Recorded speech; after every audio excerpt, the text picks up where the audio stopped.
Because we have a different format today on Sabbath and so many different brethren, as Mr. Weber said, I've spent the last, I think it's 12 to 14 months now going through a series on Daniel and living in Babylon. It's really interesting in the last week. I don't know what some of you have been doing. I know our family and our extended family, we've been going through, rummaging through the things we don't need, don't want, and getting rid of whatever that may be. And I came across, lo and behold, the last time I did this series, which was almost 25 years ago. So I think what I'll do is I'll just play a tape of this message. No, I'm kidding. It was really interesting to see. My biggest punishment would be to listen to those tapes 25 years ago. So the purpose, as we live in a type of Babylon, and indeed the world around us is that type of a system, both covertly and overtly, how do we live?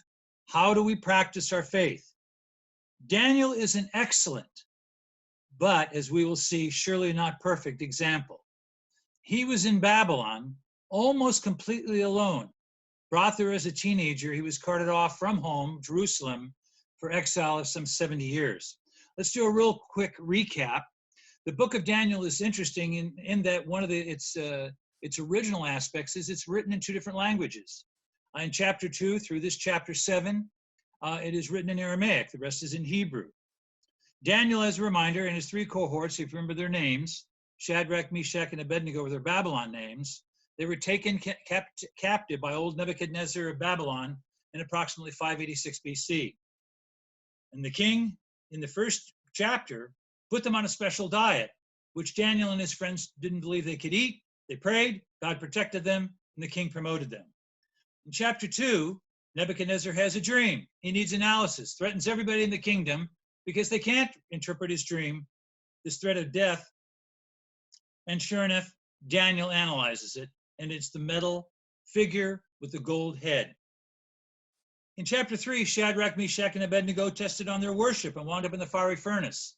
And a very strange and unique visitor meets them in the furnace and protects them. Chapter 4, another dream. Nebuchadnezzar's tree and the pride that he has leads him to the heart of a beast. And Daniel assists there as well. In chapter 5, there's a new king, Belshazzar. He's the writing on the wall guy, if you remember him. Daniel again interprets, and Daniel is promoted. In chapter 6, the last one we covered, the Medo-Persian Empire conquers Babylon. There's a new king in town named Darius. Daniel is tested. Will he bow the knee to this king? And we know that from the story of the lion's den and how, again, Daniel was protected. After chapter 6, the book of Daniel, in his personal life, is pretty much over. We don't hear much about the day-to-day. The remaining chapters, though they are very different, are not those reflections of his personal life. In fact, they are very different. Chapters 7 through 12, as we'll see, are often seen as prophetic, and by many people are therefore seen as more important. They are not. They are equally as important. Although it has beasts and images and power, they've got some lessons to learn because of this importance. In fact, I think chapter 7, we're going to try and explore a very hidden focus. So for the title of Daniel chapter 7, I picked Daniel 7. Catchy, huh? Just rolls off the tongue, doesn't it? No, I added a little bit. The title of this message is Daniel 7, Son of Man, subtitled, and Mr. Fish can't unmute everybody for this because I'd like your reaction. It's Daniel, Son of Man, subtitled, Lions and Leopards and Bears. I want you to please take a piece of paper, if you would, please. We're going to make a church chart, a prophetic church chart. I need you to take a piece of paper 3 feet by 5 feet. I'll wait. Long enough. Now, take a small piece of paper. Across the header, I want you to write Daniel 2 on the left side, upper left, and to the right, next header, Daniel chapter 7. Under Daniel 2, I want you to write this in order, one below the other. This, if you remember, is the image of gold from Daniel chapter 2. Gold, silver, bronze, iron, and then rock/stone. Under the header of Daniel 7, that's what we're going to go through, and you'll see the comparison. So let's begin in chapter 7, beginning in verse 1 of Daniel. In the first year of Belshazzar, king of Babylon, Daniel had a dream and visions of his head while on his bed. Then he wrote down the dream, telling the main facts.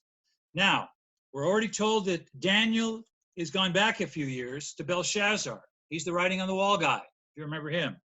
And Daniel, the dream interpreter, irony of ironies, he has a dream. And this dominates the rest of the book, are the dreams, images, and visions. And we will see that Daniel has a near nightmare. In his head, he sees a vision. And so we'll see that he has his tablet and his writing pen with him. I'm sure many of you have a writing pen and tablet by your bedstead. I have one. I've had one for years. And it's really to record things after you wake up. And this was part of a management course I had long ago. They said, put a piece of paper and a writing instrument next to your bed. When you wake up, write down the first thing that comes into your mind from a possible dream. And you can remember it and relate to it later. Well, I did that. So I have this pen and pad, and after waking up, I once wrote down, quote, tall man with ice cream cone chased by Mickey Mouse, unquote. That's the last time I wrote anything down. But on your sheet, I want you to write, under Daniel 2, this golden image, the parallels that we read in Daniel 7. It's also, as a side reference for further study, Revelation 13 and Revelation 17 relate to these images. So let's read verse 2. Daniel spoke, saying, I saw in my vision by night, and behold, the four winds of heaven were stirring up the great sea, and four great beasts came up from the sea, each different from the other. The first was like a lion, and had eagle's wings. I watched till its wings were plucked off, and it was lifted up from the earth and made to stand on 2 feet like a man. And in fact, a man's heart was given to it. This is interesting all by itself, these four beasts.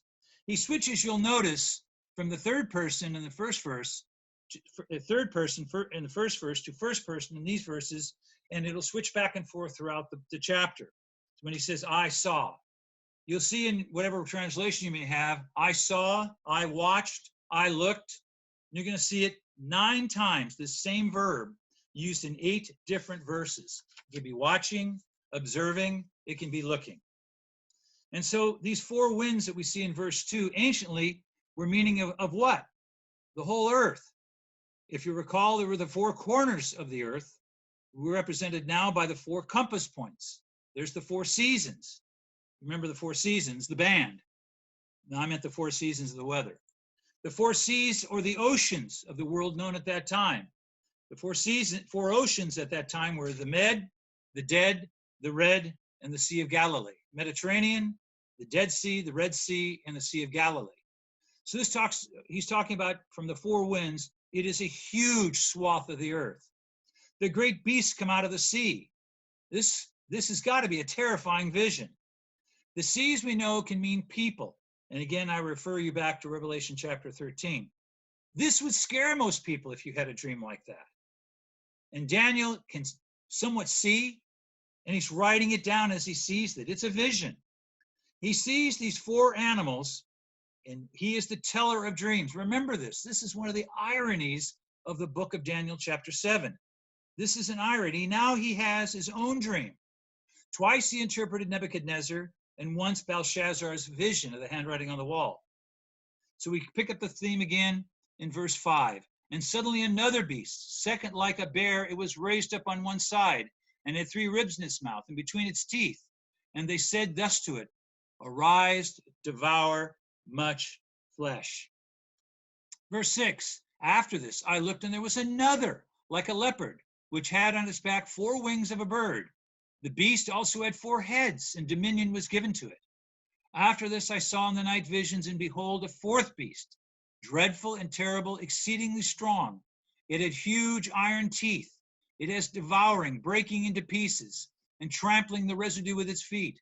It was different from all the beasts that were before it, and it had 10 horns.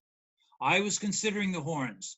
There was another horn, a little one, coming up among them, before whom 3 of the first horns were plucked out by the roots. And there, in this horn, were eyes like the eyes of a man, and a mouth speaking pompous words.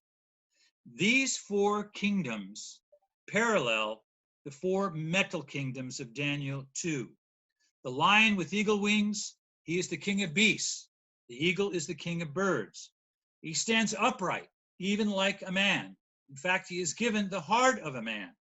This is a near direct reference to Daniel in the chapter where Nebuchadnezzar becomes a beast and his heart is changed.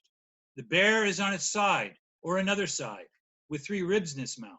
The leopard with 4 wings and 4 heads. This has got to be some dream.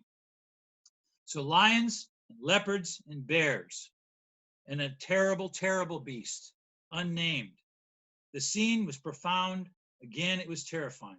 This 4th beast, its destructiveness with its 10 horns, its pompous little horn. What possibly could this mean? Well, you know, as you've been able to see in the image from Daniel 2, and if you've been writing them down, they parallel the metals. So what does this all mean? You know what this means. So good. So we're done. So nice seeing you. Let's have coffee if we know what this means. Indeed, this subject occupies so much of our booklets and papers and so many of the articles that have been written. It's also on every prophetic website, ours and hundreds of other groups. This is well-known information, all because of chapter 2 in the image, the gold, the silver, the bronze, the iron, and the clay, and the stone kingdom. We know, just as we do here, the first beast is Babylon. In the British Museum, and I know many of you have been there, Becky and I were there years ago, on loan from the museum in Berlin is the image of a lion.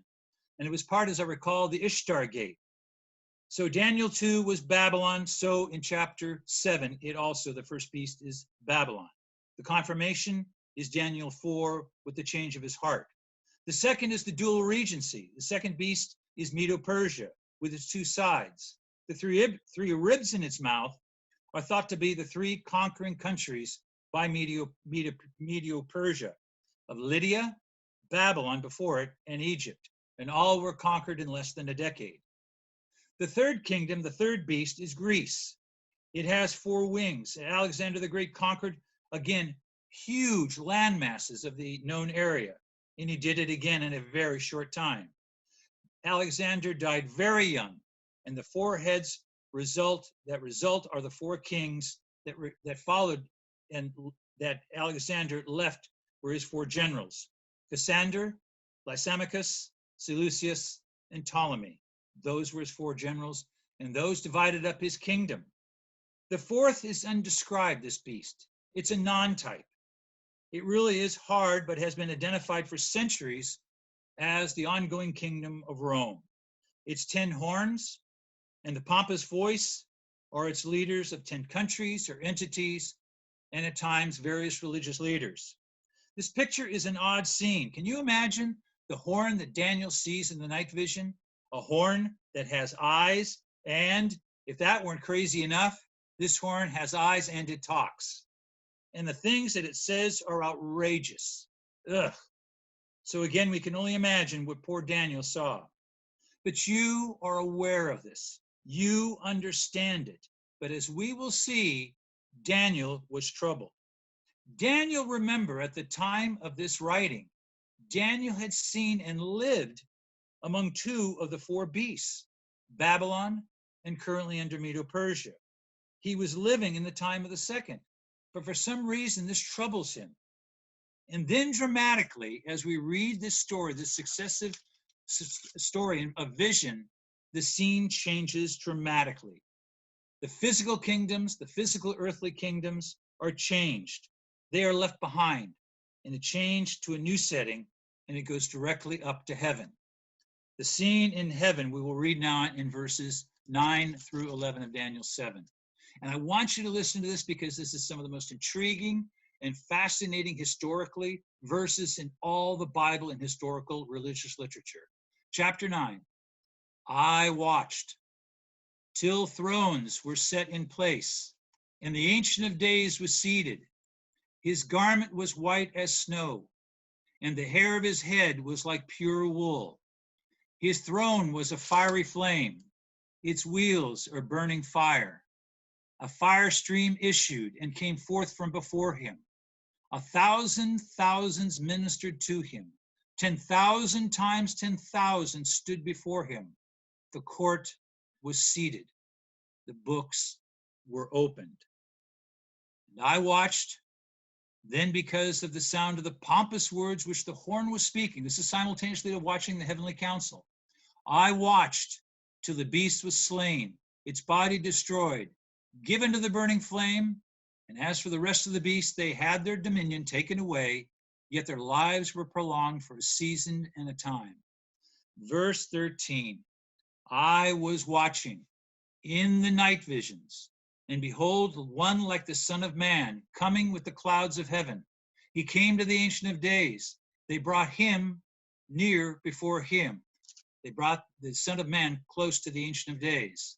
Then to him, the Son of Man, was given dominion and glory and a kingdom, that all peoples and nations and languages would serve him.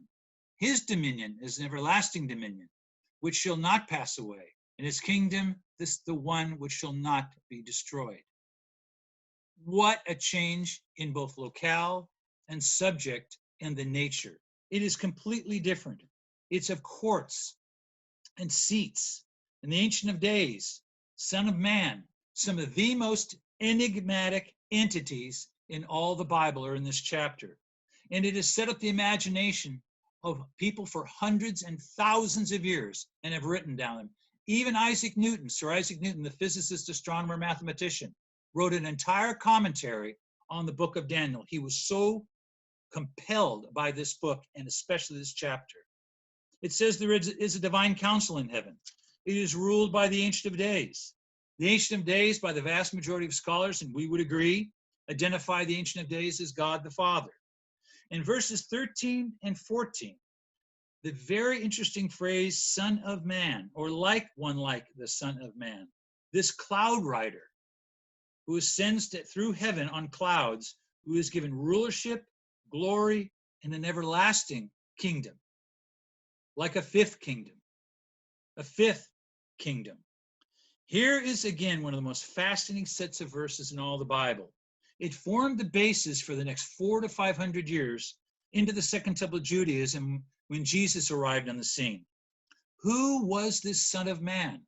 Who could he possibly be? He seemed to be somewhat of a messianic figure.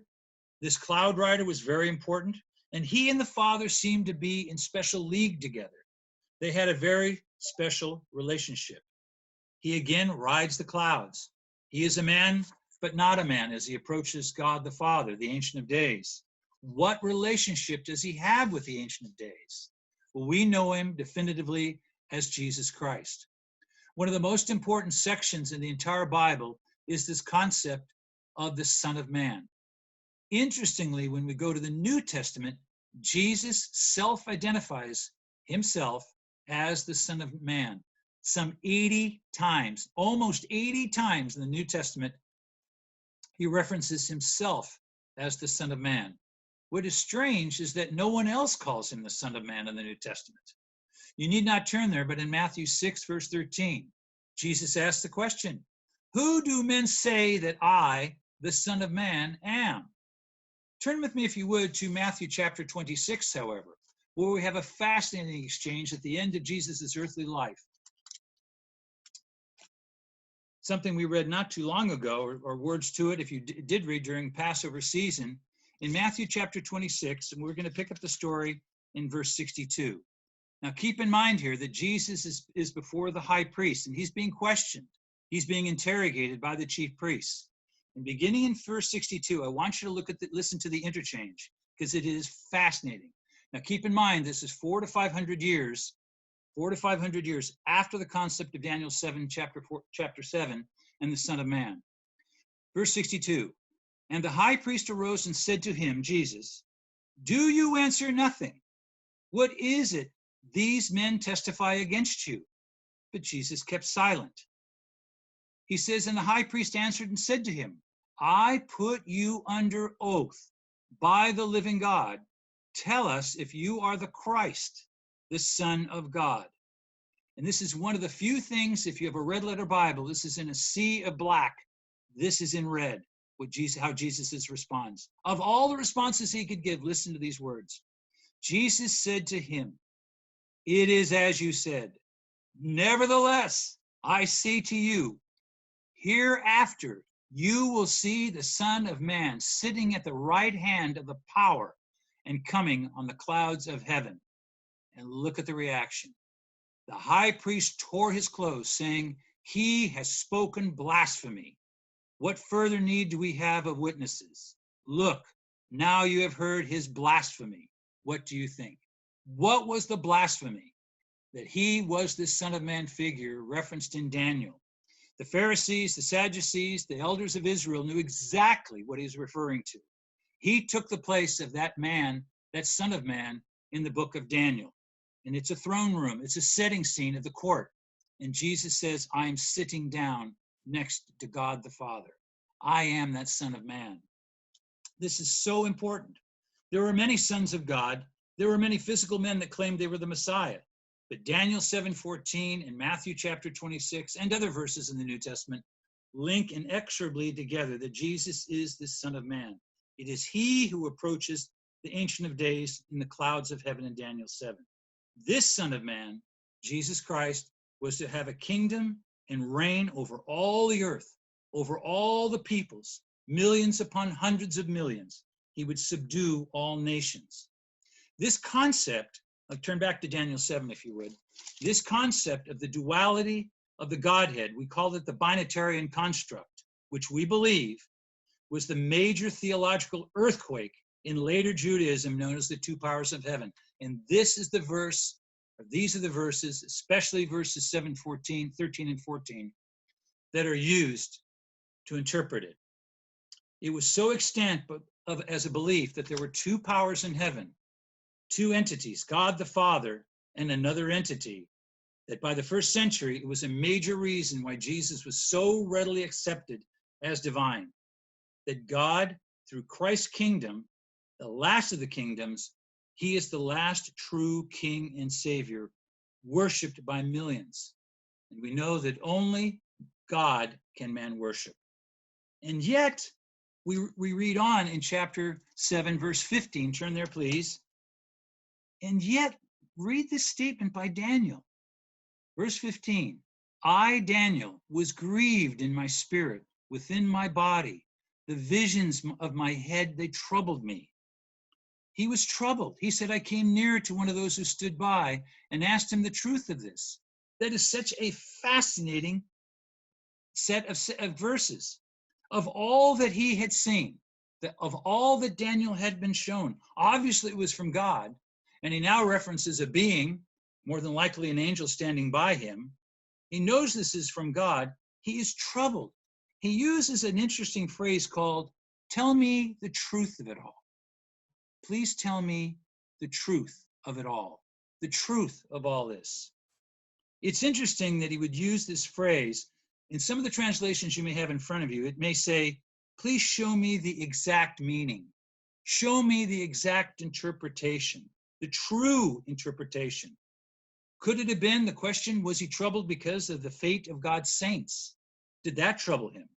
Was it the first, the second, the third, the fourth beast? The scene in the heavenly court? The Son of Man? What was it that he wanted? The bottom line is we don't know. He isn't explicit, but he wanted more information. And so this angel responds. Verse 16, he says, tell me the interpretation of these things. Verse 17, those great beasts, this is the angel speaking now, so he told me, the great beasts, which are four kings or kingdoms, which shall arise out of the earth. But the saints of the Most High shall receive the kingdom, possess the kingdom forever, even forever and ever. Daniel's troubled. He wants an answer to these questions, and the angel gives him the shortest of answers, no detail. This is what it means. It's basically the same words of the vision in capsule form. No detailed explanation, no names. He gives him this very short overview. He says the beasts are indeed four kingdoms. Well, even we knew that. He then says, and God's people, they will be saved. They will be saved. The Ancient of Days, the Son of Man, he will, though they're not mentioned, God's saints will be preserved. What's interesting is he does use the phrase, a different phrase in these verses, verse 18. He uses the phrase Most High, the saints of the Most High, El Elyon. It's very interesting. It's called a majesty of plurality in Hebrew. It almost means that there's more than one of a Godhead. We would interpret that rightly in saying it is this plurality of the Godhead in two people, the Ancient of Days and the Son of Man. But the angel does not mention Babylon, Persia, Greece. He doesn't mention any of that. He doesn't mention Nebuchadnezzar. He doesn't mention Cyrus. He doesn't mention Belshazzar. It's vague at best. What's obvious is the angel felt that this was sufficient. This is what you need to know. That's it. There's no further explanation. What's fascinating is what goes after the next verses. Verse 19. Daniel is not satisfied. Verse 19. Then I wished to know the truth about the fourth beast, which was different from all the others. Different it was. It was hard to describe. It was exceedingly dreadful, with its teeth of iron, its nails of bronze, which devoured, broke in pieces, trampled the residue with its feet, and the 10 horns that were on its head, and the other horn which came up, before which 3 fell, namely that horn which had eyes and a mouth, which spoke pompous words, whose appearance was greater than his fellows. This is Daniel saying all this. I wanted to know more. I wanted to know the truth. I wanted to have details. I mean, Daniel's basically saying to the angel, what up with that? What is this all about? Who and what is this thing? He's not satisfied. It's interesting what Daniel doesn't ask about. He doesn't ask regarding the judgment and the finality. He doesn't ask about who the Ancient of Days is. He doesn't even ask who the Son of Man is. That beast seemed to trouble him. Why? Why did it trouble him? Surely Daniel, here's this irony in Daniel 7, the interpreter of dreams, surely Daniel could see the parallel with Daniel chapter 2. We can. We can see at least 3 kingdoms clearly through history. And the fourth, we have a pretty good idea what it is. We also are seeing in retrospect who they were actually. So we need to maybe give Daniel a break. He didn't see them as the image of the 4 metals in Daniel 2. And so in verse 19 and 20, he asks for truth. He asks for certainty. Yet seemingly he either did not understand or it wasn't clear. So the vision continues now with more detail. So verse 21, here's that word again. I was watching, and the same horn was making war with the saints making war against the saints and prevailing against them, the saints, until the Ancient of Days came, and judgment was made in favor of the saints of the Most High. There's that phrase again. And the time came for the saints to possess the kingdom. He watches. The last beast, especially the pompous little horn, is now prevailing against God's people. This also seems to maybe bother him. The Ancient of Day moves. Judgment is made. And that's that courtroom scene where the chairs are assembled. That's the courtroom scene. The angel speaks, and now the angel explains further. Thus he said, this is the being standing next to him, one of those. Verse 23, thus he said, the fourth beast shall be a fourth kingdom on the earth, which shall be different from all the other kingdoms, shall devour the whole earth, trample it, and break it in pieces. The 10 horns are 10 kings, who shall arise from this kingdom, and another shall arise after them. And he shall be different from the first ones, and he shall subdue 3 kings. He shall speak pompous words against the Most High, shall persecute the saints of the Most High, and shall intend to change times and law. Then the saints shall be given into his hand for a time, times, and half a time. Now he's reiterated a lot of what we've known, but he goes on. The court shall be seated. They shall take away his dominion, to consume and destroy it forever. Then the kingdom and dominion and the greatness of the kingdoms under the whole heaven shall be given to the people, who, There's that phrase, the saints of the Most High. His kingdom is an everlasting kingdom, and all dominions shall serve and obey him. The angel has just gone into a recounting of what we've heard before.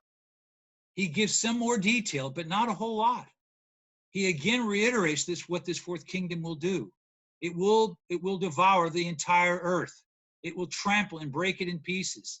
There will be 10 horns, 10 kings. This pompous little horn. It says these 10 kings, who from the Hebrew, by the way, tend to be contemporaneous rather than consecutive, but that's another time for another story and another story for another day.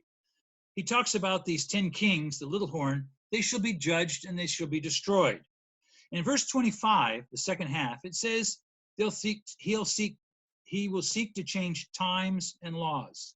If we interpret this fourth beast as the empire of Rome and its legions and its successor kingdoms, we could easily say that Rome, through its religious aspects, changed Sabbath to Sunday or the calendar. But we see all this in retrospect. None of this detail is given to Daniel. No specificity whatsoever. So what we see from the back mirror, the rear view mirror of history, which Daniel did not have. It's interesting. We're familiar with the Seventh-day Adventists, and a lot of the reference material for both the book of Daniel and the book of Revelation is built on these verses in the book of Daniel and Revelation. They have more commentaries, I think, than any other denomination. I have a number. I know that many other ministers have these as well. Their work is voluminous. It has occupied nearly all they do. In fact, chapter 7 and chapter 8, they feel is so important, along with all the other historical background I've given you. They feel 7 and 8 are so important, they form what they call the heart and soul of their doctrine of the investigative judgment. We too wait for this fulfillment, for the 10 toes, the 10 horns, the pompous one. Speculation is rife. It's always been rife. Every pope, including Luther, Martin Luther's Leo X, was the Antichrist. The pope is the ongoing favorite. But it is still unknown, but he's a pretty good candidate. But there have been failed prophecies, dozens and dozens of failed predictions, horrifically wrong prognostications, which have cost people their faith. They were just plain wrong. So once again, we need to give Daniel a little bit of a break. It is very clear. Prophecy is important. It is vitally important. We must, interestingly enough, watch, just as Daniel did in Daniel 7. And we must also pray. But the details are often elusive. But there's also another factor. Now, this has really nothing to do with the message, but it is poignant. I had a recent birthday. If you didn't send me a present, there's still time. I'll give you my address later. So I'm a little bit older. My sister had sent me a card a while back, and it was very nice, and it's all it was. It was this nice card, and it said, "Forget the past. You can't change it. Forget the future. You can't predict it. And forget the present, because I didn't get you one." And that's my sister's humor. But there's a lot of truth in that. The future, you can't predict it. Though men will try, they'll do it to detail. So what I'm about to reveal to you, as I have to a few, is the theory of inverse proportionality constant as it relates to the return of Jesus Christ. It is near foolproof. It has been tested empirically hundreds of times.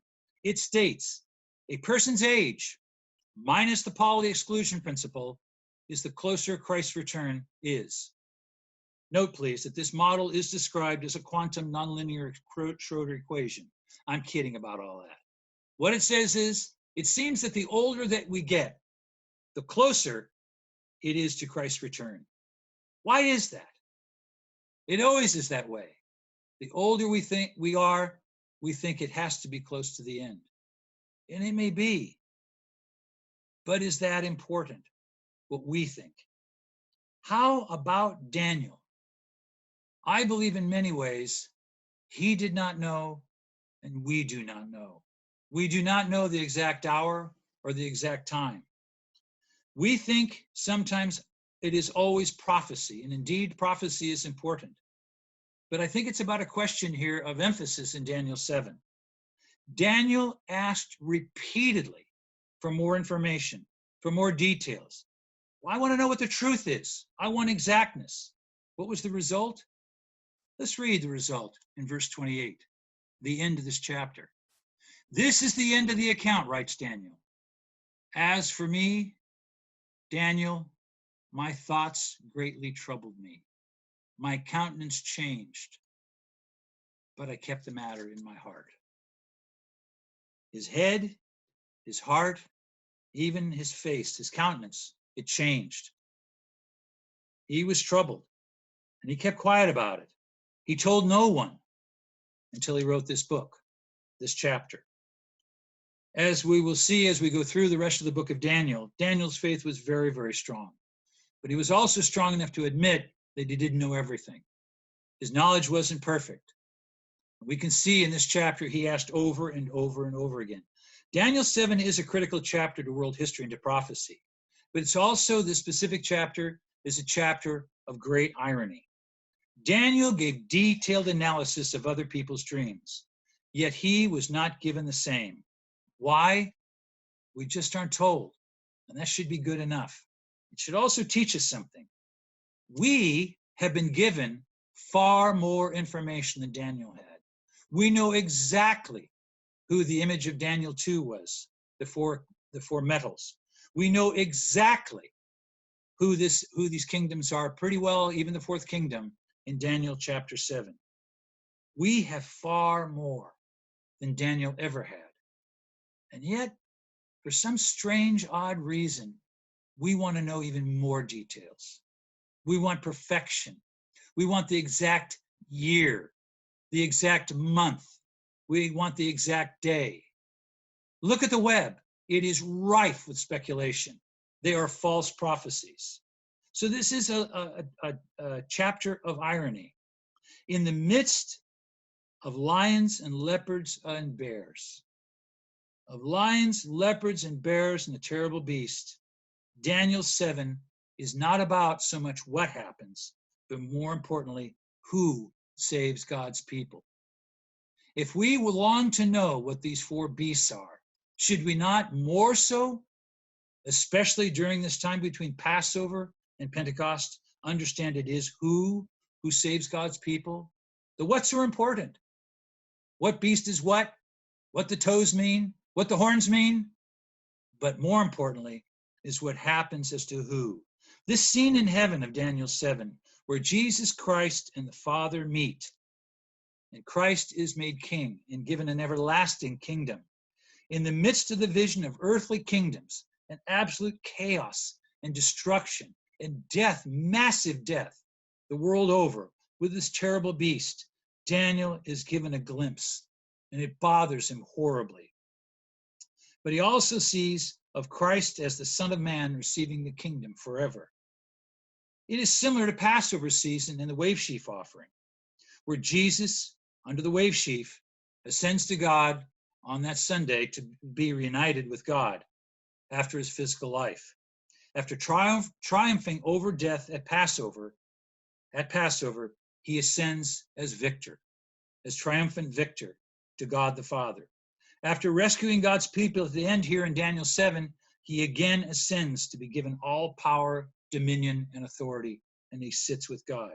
Jesus Christ and the Father are reunited forever with the saints of the Most High.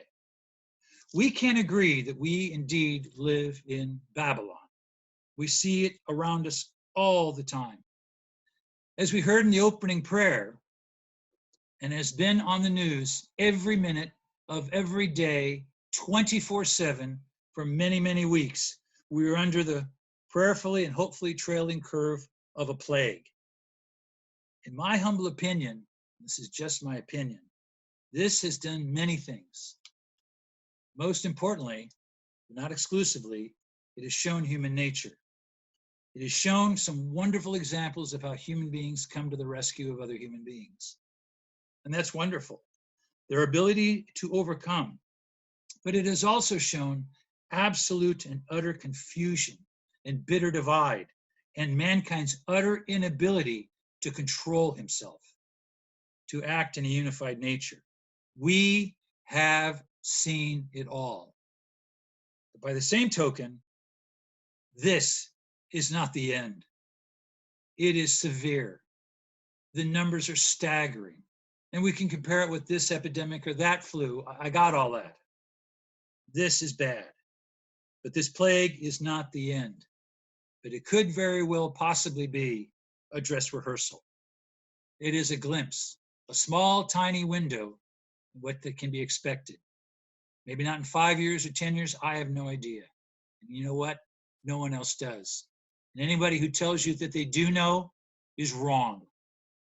If Christ didn't know in his earthly visit, and we are not told explicitly, and I've seen the websites, and I've seen the charts, and I've seen the prognostications as you have, and they are wrong because they were wrong in the past.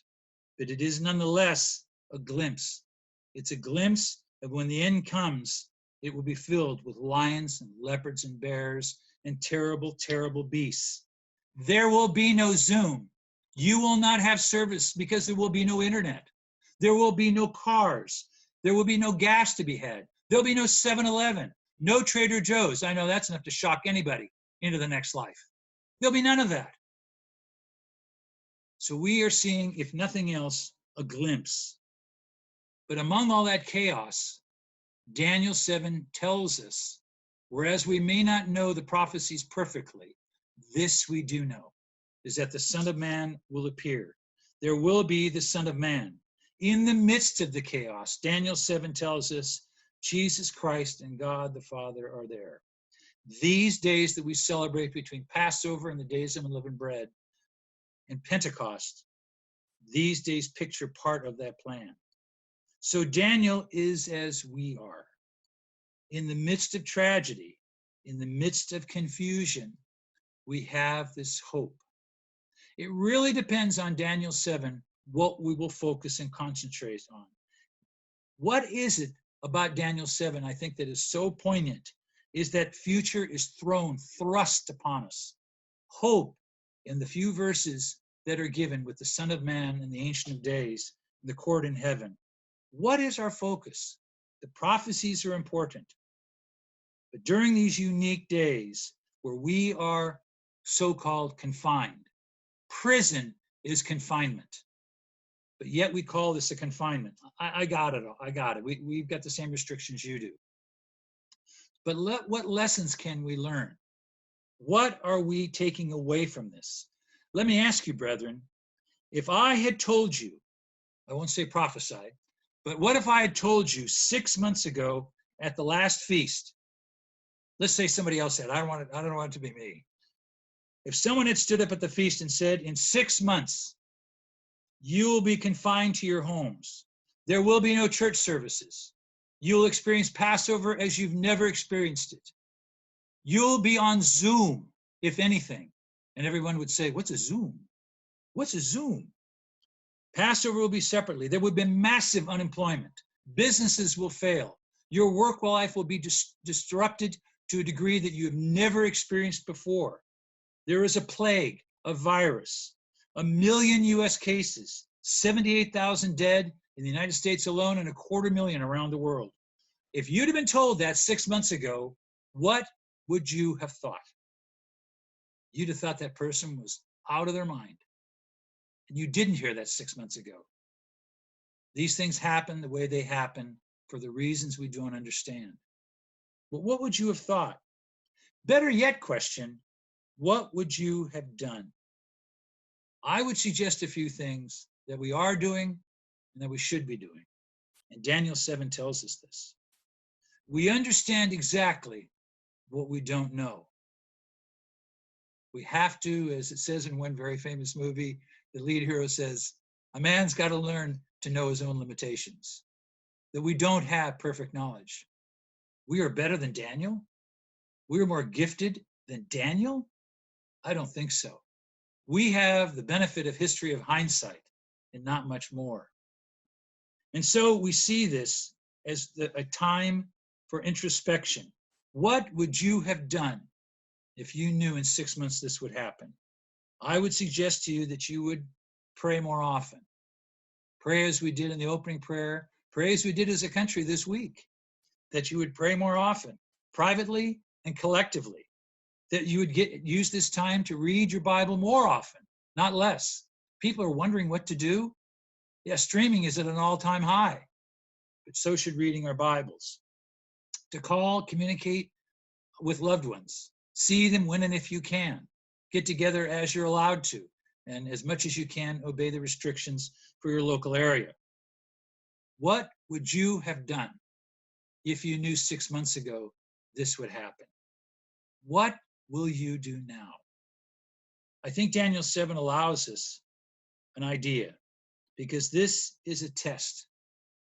Things like this are, if nothing else, a test of what we will do. It's practice. This isn't the end. I doubt that it's even the lead up to the end. I doubt that we can even imagine, comprehend, understand what the end will be like. So maybe God is giving us a small, tiny glimpse of what we will see. He also may be asking us what we will do. What are our priorities? So fill your life with the right priorities. Understand and appreciate the protection that God gives us. This is a test.